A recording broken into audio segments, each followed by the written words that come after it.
দলীয় কারণেই হোক আমি বগুড়া বাড়ি, আমি জাসাসের সাথে সম্পৃক্ত অনেক আগে থেকেই, এই জন্য হয়তো অনেক কাজ থেকে আমাকে বিরত রাখা হয়েছে। আমি কারো দোষ দিতে চাই না।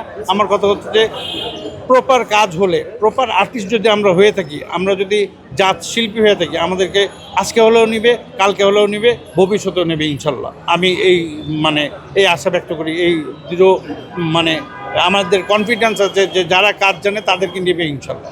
ডন ভাই, রাজনৈতিকভাবে আপনারা যে সাফারটা করেছিলেন, হ্যাঁ, সেই সাফারটা আসলে অন্য যারা শিল্পী আছে বা আপনাদের যারা বিরোধী মতের আছে, হ্যাঁ, তারাও সেটা করবে কিনা, না সব ভুলে শিল্পীরা শিল্পীদের মতো করে বাঁচবে কিনা?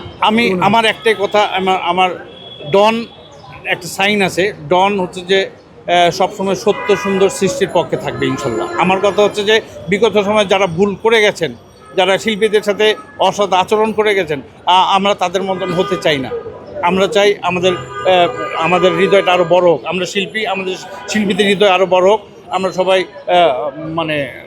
ক্ষমার দৃষ্টিতেই দেখতে চাই সবাই। বিগত সময় যারা আমাদের বিরুদ্ধে অনৈতিক কাজকর্ম করে গেছেন, আমরা চাই না সেরকম অনৈতিক কাজকর্ম করতে।